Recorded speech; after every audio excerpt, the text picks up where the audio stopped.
All right, obviously I'm doing this during the day.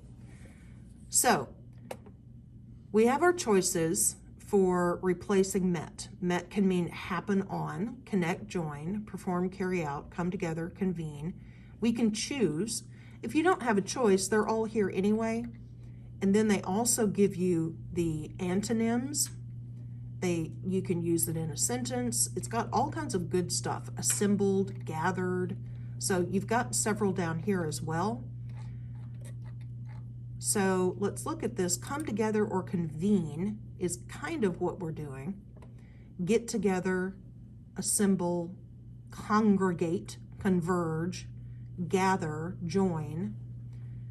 But if we look at connect and join, adhere, coincide, cross, converge, link, touch, unite. Ooh, united.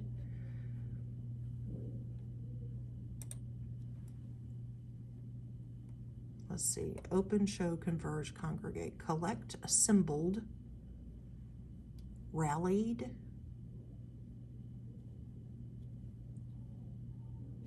got together.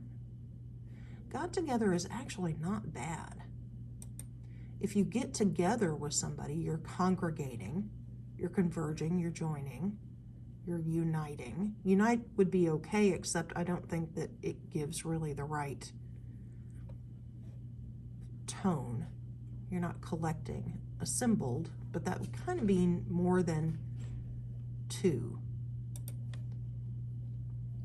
So, encounter. That's kind of neat. So let's look at that one. One snowy afternoon, Dakota and Maria encountered each other at the bottom of a steep hill. Kind of nice. But your choice, you choose. Go through the rest of it, read through it first, look at how you need to combine ideas. So you're not going to replace the verbs first. Combine your ideas, look at what sentences need to be joined together in order to make long picture painting sentences, and then which sentences would be punch points. So you're going to rewrite those 4. When you get done with that, pause the video here if you need to. Then we're going to look at how to vary the beginnings of sentences. And you will need to begin at least one sentence in the essay that you're eventually going to write with each of these types. So I do want you to practice so that you're comfortable with it. The way that you begin a sentence is important. A lot of people begin sentences with words that begin with T or W.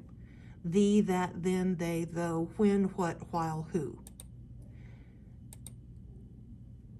That gets really boring when people begin sentences with the same letter over and over. Okay, so don't do that. The way to do that, though, is not to do it when you're actually writing the paper. When you're writing the paper, I want you to speak it into your device to begin with. I don't want you to type it. And you don't need to worry about any of this stuff until you get to the editing phase. So when you get to the editing phase, that's when you're going to employ all of this. So what you need to do when you get to the editing phase is go through and look at the beginning of each sentence. And if it begins with a T or a W word, then think about whether you could change that or not. All right, so one way to change the beginnings of sentences is to begin a sentence with an adverb. Now remember, most adverbs are LYs, but not all. So if we look at the way that beginning with an adverb changes the feeling of a sentence, it makes it more dramatic.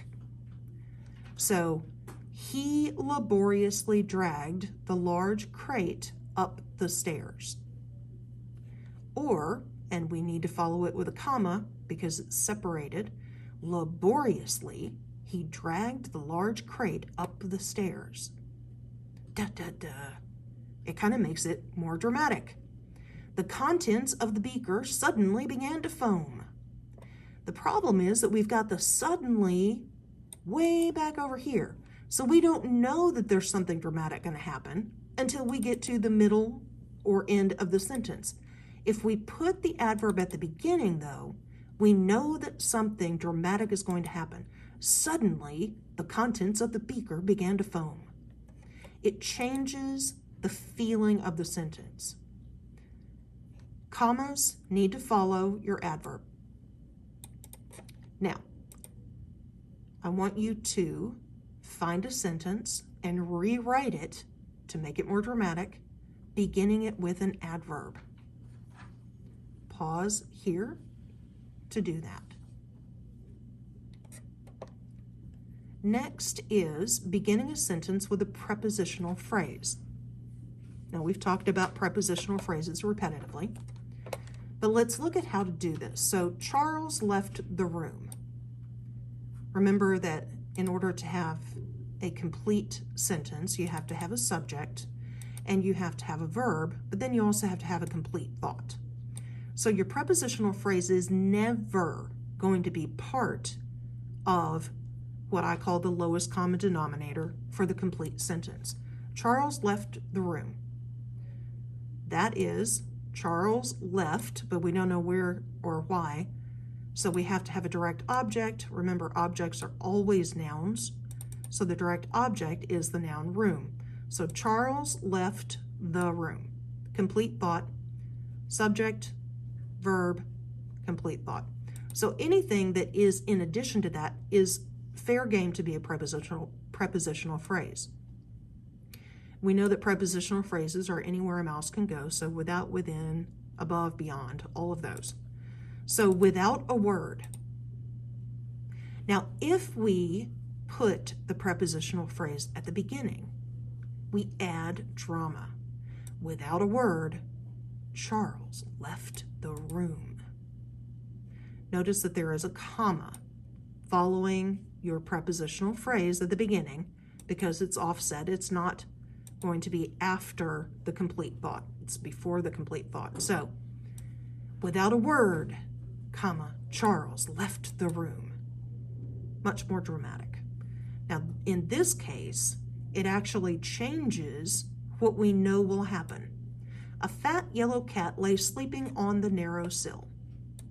Okay, so a cat lay sleeping, or lay.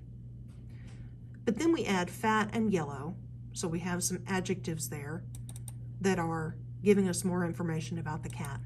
And the cat is sleeping.